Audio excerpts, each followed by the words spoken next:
Alrighty, well, this is the morning that we are leaving to Everest. I'm headed to church this morning with the fam, out here by the pool, getting ready to get that open here in a couple months. That will be exciting.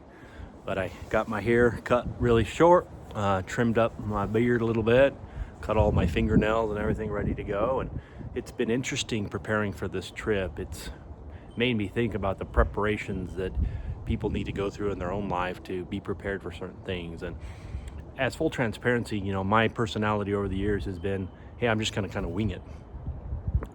And that hasn't been the best. Now, sometimes I know that you have to do that, and that might be the best strategy for some cases.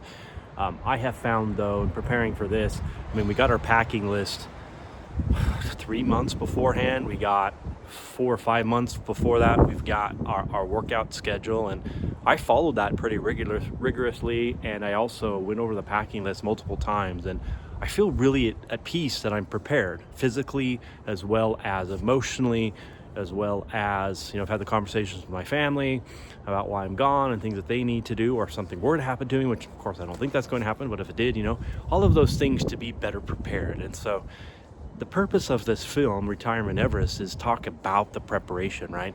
That 10 years before and that 10 years after you retire. But you can start preparing way before that. And I think that's one of the things in my life that I've been really blessed with, that I've been given this information at a fairly young age, starting in my 30s now, into my 40s, where it's like, okay, you have to build your financial house on a solid foundation. And I tell this to people all the time. It's not like you can't take risk. I'm an entrepreneur, and I take risk. That's part of what I do. I have real estate. That can be risky. I have investments that are in equities, stocks, and crypto and other type of stuff. And, that can be really risky. And so when I say risky, it's like I could lose my principal. I could lose all of it potentially. And so it's one of those things where it's like, I talk about this analogy, like if I were walking down a neighborhood where they were building houses, and it was a new construction, and they were taking the roofs and building it as the foundation of the house. Would I buy a house that had the roof as a foundation? And I'm like, no, well, of course you'd say, Ethan, that's silly. And you're right, it is silly. It proves the point, though, that most people, though, even though they think it may not be silly when it comes to their finances, they're doing that with their finances. They're not building on a rock bed foundation, a strong foundation that regardless of what happens to all the other assets, because even in retirement, some of those assets can go away and can disappear. You can lose them in a divorce. Someone can steal them. You could lose them a lot of different ways, right?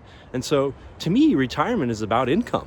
It's about stability. And so before I turn on that income, I want to have a solid rock-bedded foundation that I build upon. And that's what I've been doing over the last couple of years. And so even though I'm not in retirement per se, I kind of live free because I've done well in the terms of the income that some of my other investments have generated in my businesses. And so, I could say that, yeah, I'm financially free up to a certain point, but I'm not officially retired in the sense that, I've turned off that income and I'm just relying on the income that comes from that solid foundation. What's nice though is I can wake up every single morning knowing that regardless of what happens, all I do is have to make it to that point, like at this point, because I've built that stuff out. And I continue to build it on. So when I want to turn on that income, it's going to be guaranteed for life, and it's going to last me for the rest of my life.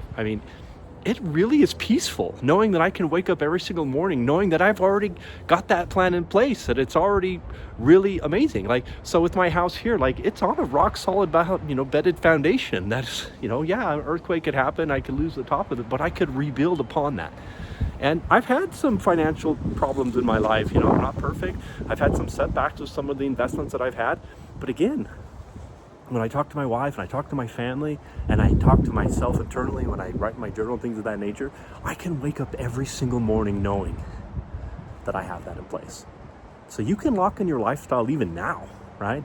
They say passive income is great. Yeah, I'm not saying it's not. But what's even more important than me than that is an income source that can never go away, that's guaranteed, that you can have in retirement, that's built on a solid foundation. And there are only a few assets that do that, right? And so, you can study, you can research them out, that the principal doesn't go away, pays you guarantees for life, and can potentially give you increasing income that's guaranteed, right? And so to me, there's certain financial vehicles, just like there's certain cars that I have in my life. As I've gotten more kids, I've needed bigger cars, right? As I go into retirement, I don't have as many kids, I'll get a different car. So just like for different phases in life, there's different types of automobiles that I can have. There's also for retirement, different types of assets that are going to lead me into retirement. That doesn't mean I have to get rid of all that other stuff, and I most likely won't. But it can go up and down. I can lose it all.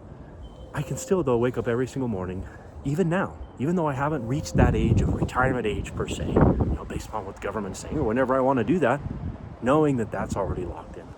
So that's the purpose of Retirement Everest, talking about the power and understanding accumulation versus decumulation. Most people don't really talk about this, right? And so when you get prepared to go into the theaters or see it online, really think about, are you prepared for the decumulation phase in your life? Okay?